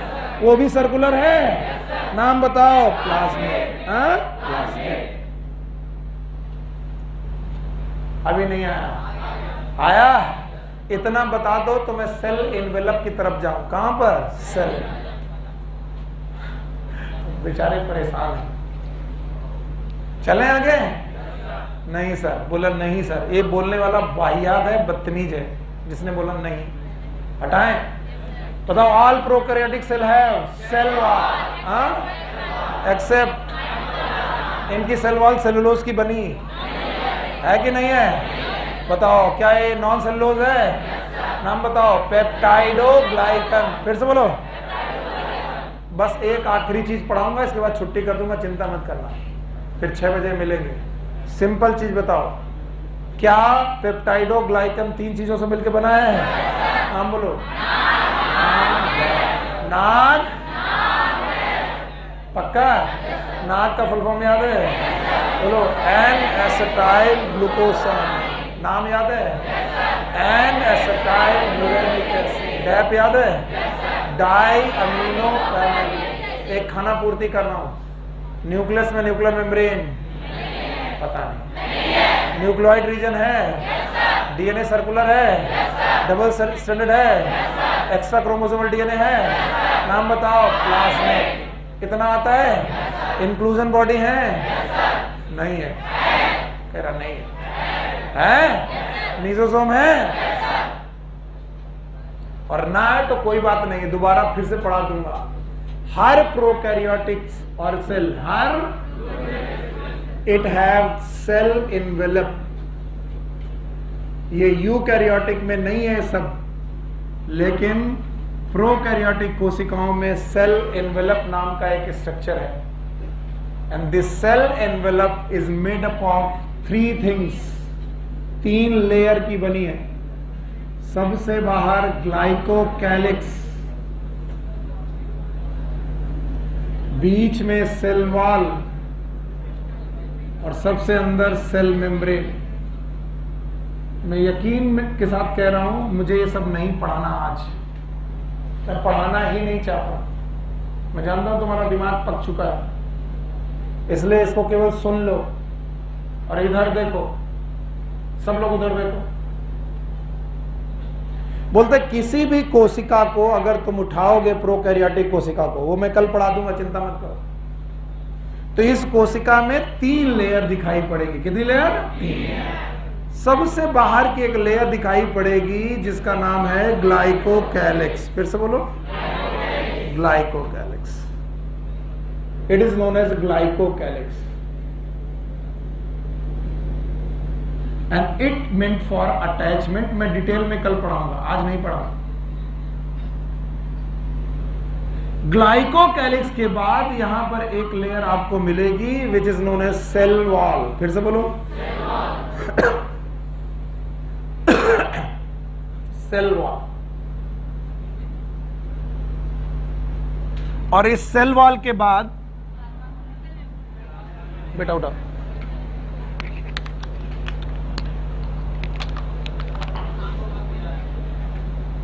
शाम को क्या नहीं आ रही थी?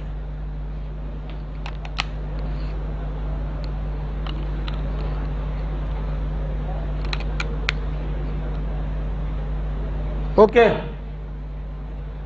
इसके बाद सबसे अंदर आपको एक लेयर मिलेगी, yes, it is known as cell membrane और प्लाज्मा मेम्ब्रेन।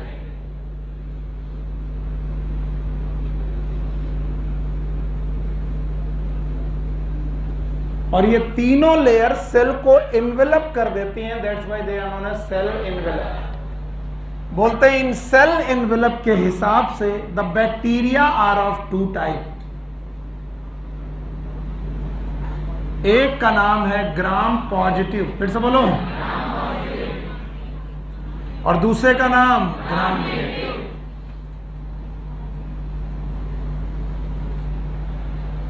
कितने प्रकार की? एक कौन? ग्राम पॉजिटिव, और एक कौन? Gram negative.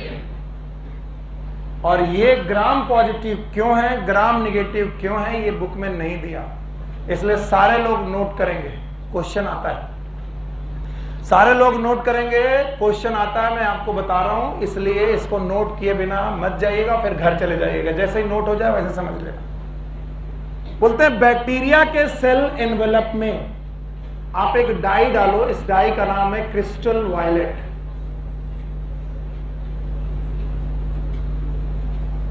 या फिर इसी डाई को बोलते हैं जेंसियन वायलेट और जेंसियन ब्लू। एक कलर है, ये बैक्टीरिया के ऊपर डाला जाता है, ऐसे डाल दो।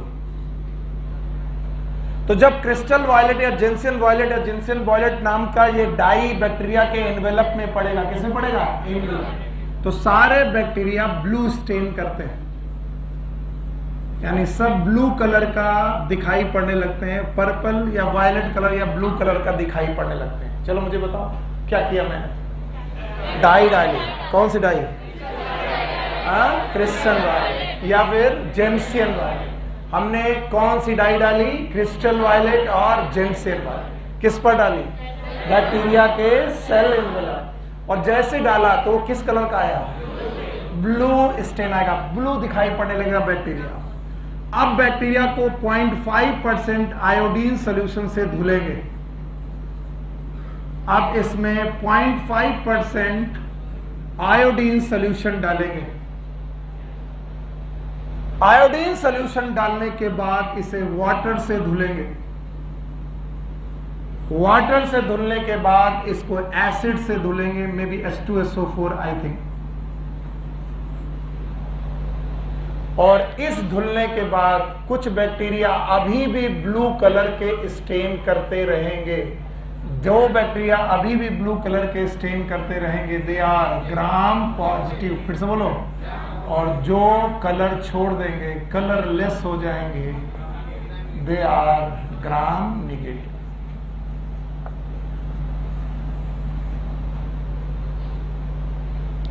याद रखना, कुछ लोग कलर को मेंटेन रखते हैं, कुछ लोग कलर को छोड़ देते हैं। इसका भी कारण है सेल वॉल में फैटी टिश्यू का इन्वॉल्वमेंट, यानी इनकी सेल वॉल में नाग नाम डैप के अलावा भी कुछ एक्स्ट्रा फैटी टिश्यू होते हैं। याद करो, सेल वॉल किसी की बनी थी?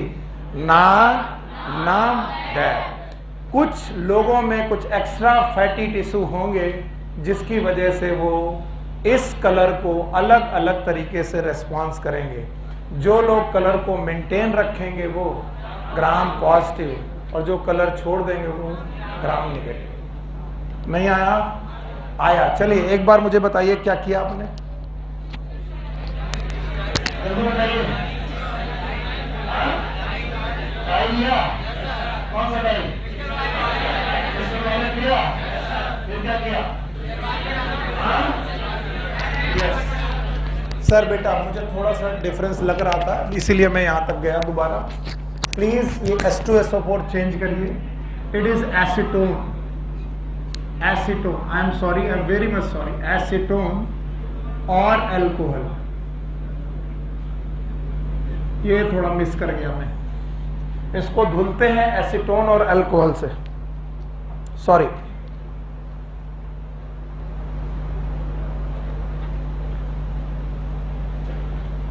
I am sorry.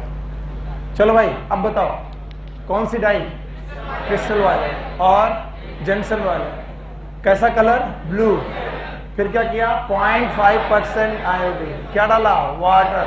फिर एसीटोन और अल्कोहल। अगर ब्लू आया, अगर ब्लू निकल गया, ग्राम नेगेटिव। और इनमें पॉजिटिव और नेगेटिव आना पूरी सेल की वजह से है कि एनवेलप? और एनवेलप में कितने लेयर? तीनों याद है? सबसे बाहर हाँ, और दूसरा, तीसरा, पक्का? अच्छा, कल का टाइमिंग याद है? जिन लोगों को इसी टाइम पे आना है वो 11:30 बजे आए, और कुछ लोगों को सुबह आना होगा, वो कितने बजे आएंगे? 9 बजे। 9 से 11। Take care, good luck, bye bye.